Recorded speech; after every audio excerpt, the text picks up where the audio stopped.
નમસ્કાર દર્શક મિત્રો, ધ લોકસત્તા શોમાં આપનું સ્વાગત છે। ભારતના ઉત્તર અને મધ્ય ભાગોમાં અચાનક શીતલહેરનો પ્રકોપ શરૂ થઈ ગયો છે, જેના કારણે તાપમાનમાં ઝડપી ઘટાડો જોવા મળી રહ્યો છે। દિલ્હી, ઉત્તર પ્રદેશ, પંજાબ અને હરિયાણા સહિતના મોટા ભાગના મેદાની વિસ્તારોમાં પારો ઝડપથી નીચે ગગડ્યો છે। ભારતનું હવામાન વિભાગ IMD આગામી દિવસોમાં શીતલહેર વધુ વધવાની ચેતવણી આપી રહ્યું છે। દિલ્હી NCRમાં ઠંડી વધવાની સાથે વાયુ પ્રદૂષણની ગંભીર સ્થિતિ પણ યથાવત છે। મીડિયા અહેવાલો અનુસાર દિલ્હીમાં લઘુત્તમ તાપમાન 11.6 ડિગ્રી સેલ્સિયસ નોંધાયું છે, જે સામાન્ય કરતાં 3.3 ડિગ્રી સેલ્સિયસ ઓછું છે। આ તાપમાન હિલ સ્ટેશનોની નજીક પહોંચી ગયું છે, જ્યાં શિમલામાં ન્યૂનતમ તાપમાન 8.8 ડિગ્રી સેલ્સિયસ અને નૈનીતાલમાં 11.8 ડિગ્રી સેલ્સિયસ નોંધાયું છે। અન્ય મોટા શહેરોનું તાપમાન પણ નીચું રહ્યું છે, જેમ કે ગુરુગ્રામમાં 11.1 ડિગ્રી સેલ્સિયસ, નોઈડામાં 12 ડિગ્રી સેલ્સિયસ, મેરઠમાં 12.5 ડિગ્રી સેલ્સિયસ અને ભોપાલમાં માત્ર 8 ડિગ્રી સેલ્સિયસ તાપમાન નોંધાયું છે। હવામાન વિભાગના પૂર્વાનુમાન મુજબ રાજસ્થાન, દક્ષિણી પંજાબ, મધ્યપ્રદેશ અને હરિયાણાના ઘણા ભાગોમાં રાતનું તાપમાન સામાન્ય કરતાં 4 થી 7 ડિગ્રી સેલ્સિયસ ઓછું રહી શકે છે। આગામી એક સપ્તાહ સુધી ઉત્તર પશ્ચિમ અને મધ્ય ભારતના વિસ્તારોમાં તાપમાન સામાન્ય કરતાં 2 થી 5 ડિગ્રી સેલ્સિયસ ઓછું રહેવાની શક્યતા છે। મીડિયા અહેવાલો અનુસાર આ ઉપરાંત પશ્ચિમી ઉત્તર પ્રદેશ, મધ્યપ્રદેશ અને મહારાષ્ટ્રના મેદાની વિસ્તારોમાં પણ તાપમાનમાં 2 થી 4 ડિગ્રી સેલ્સિયસનો ઘટાડો થવાની સંભાવના છે। પૂર્વી ભારતમાં પણ આગામી 4 દિવસમાં લઘુત્તમ તાપમાન 2 થી 4 ડિગ્રી સેલ્સિયસ સુધી ગગડી શકે છે, જ્યારે વિદર્ભ અને છત્તીસગઢના વિસ્તારોમાં આગામી 2 દિવસમાં 2 ડિગ્રી સેલ્સિયસ સુધીનો વધુ ઘટાડો જોવા મળશે।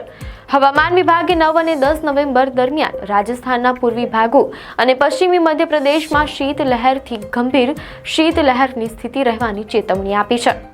મીડિયા અહેવાલો અનુસાર દિલ્હી NCRમાં વાયુ પ્રદૂષણની સ્થિતિ અત્યંત ગંભીર બની ગઈ છે, જેના કારણે ઇમરજન્સી જેવા હાલાત સર્જાયા છે। દેશના સૌથી વધુ પ્રદૂષિત શહેરોમાં નોઈડા પ્રથમ, દિલ્હી બીજા અને ગાઝિયાબાદ ત્રીજા સ્થાને છે।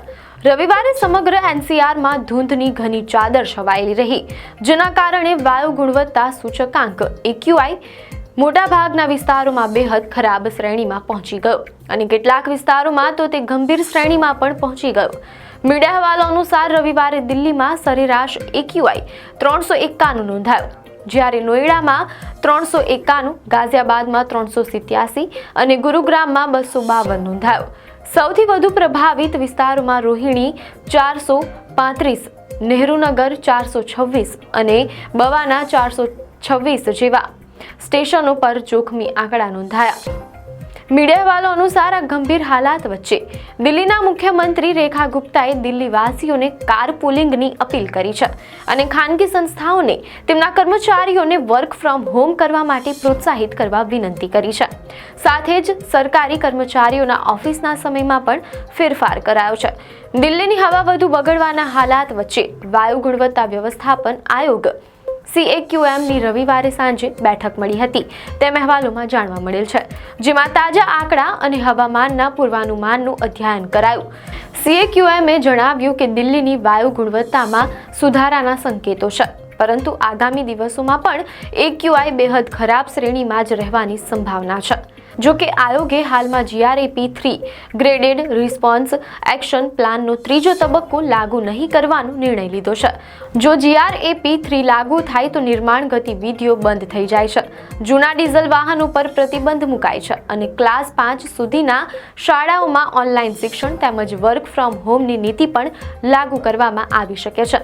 દિલ્હી પ્રદૂષણ નિયંત્રણ સમિતિ DPCCએ દાવો કર્યો છે કે ગયા વર્ષની સરખામણીમાં આ વર્ષે નવેમ્બરમાં મોટા ભાગના દિવસોમાં હવાની ગુણવત્તા સારી રહી છે, જેના કારણે 2023ની જેમ આ વર્ષે વહેલા GRAP3 લાગુ કરવાની જરૂર પડી નથી। દિલ્હી, નોઈડા અને ગાઝિયાબાદ જેવા NCRના મોટા શહેરોમાં વાયુ પ્રદૂષણની સ્થિતિ સતત ચિંતાજનક બની રહી છે। સોમવારે સવારે પણ આનંદ વિહાર, ચાંદની ચોકથી લઈને મોટાભાગના વિસ્તારોમાં AQI 400ની આસપાસ રહ્યો છે, જે ગંભીર શ્રેણીની નજીક છે। CAQMએ હાલમાં GRAP3 ગ્રેડેડ રિસ્પોન્સ એક્શન પ્લાનનો ત્રીજો તબક્કો લાગુ કરવાનો નિર્ણય લીધો નથી, પરંતુ જો પરિસ્થિતિ વધુ બગડશે તો આ પાબંદીઓ લાગુ કરવી પડી શકે છે। હાલમાં જહાંગીરપુરી 494 અને આનંદ વિહાર 379 જેવા વિસ્તારોમાં એક્યુઆઈ ગંભીર સ્તરે છે. મીડિયા અહેવાલો અનુસાર નવી દિલ્હીના ઇન્ડિયા ગેટ પર રવિવારના રોજ વાયુ પ્રદૂષણની ગંભીર સ્થિતિ સામે વિરોધ પ્રદર્શન કરવા માટે ઘણા લોકો એકઠા થયા હતા. પ્રદર્શનકારીઓએ માંગણી કરી હતી કે રાષ્ટ્રીય રાજધાનીમાં વધી રહેલા ઝેરી વાતાવરણને ધ્યાનમાં રાખીને તાત્કાલિક હેલ્થ ઇમરજન્સી જાહેર કરવામાં આવે. પ્રદર્શનકારીઓએ માંગણી કરી હતી કે રાષ્ટ્રીય રાજધાનીમાં વધી રહેલા ઝેરી વાતાવરણને ધ્યાનમાં રાખીને તાત્કાલિક હેલ્થ ઇમરજન્સી જાહેર કરવામાં આવે. પ્રદર્શનકારીઓએ દિલ્હી અને કેન્દ્ર સરકાર પાસે પ્રદૂષણના આ સંકટનો સામનો કરવા માટે આપાતકાલીન પગલાં લેવાની માંગ કરી હતી. લોકોનું કહેવું હતું કે ગંભીર વાયુ પ્રદૂષણ તેમના રોજિંદા જીવન પર ખરાબ અસર પાડી રહ્યું છે અને ખાસ કરીને બાળકો અને વૃદ્ધો માટે શ્વાસ લેવામાં અનેક મુશ્કેલીઓ ઊભી થઈ રહી છે. પ્રદર્શનકારીઓએ ભારપૂર્વક જણાવ્યું હતું કે જ્યાં સુધી સરકાર કડક પગલાં નહીં લે ત્યાં સુધી લાખો નાગરિકોનું સ્વાસ્થ્ય જોખમમાં રહેશે.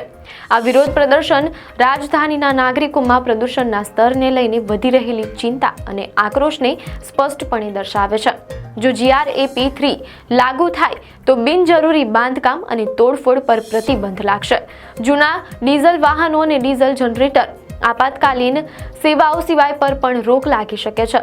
આ ઉપરાંત 5મા ધોરણ સુધીના વિદ્યાર્થીઓ માટે શાળાઓ બંધ કરીને ઓનલાઈન શિક્ષણની વ્યવસ્થા કરવાની મંજૂરી અપાશે અને કંપનીઓને વર્ક ફ્રોમ હોમ અથવા હાઇબ્રિડ મોડમાં કામ કરવાની સલાહ આપવામાં આવશે. આપને માહિતી સારી લાગી હોય તો વિડીયોને લાઇક અને શેર કરજો, ચેનલને સબસ્ક્રાઇબ કરજો.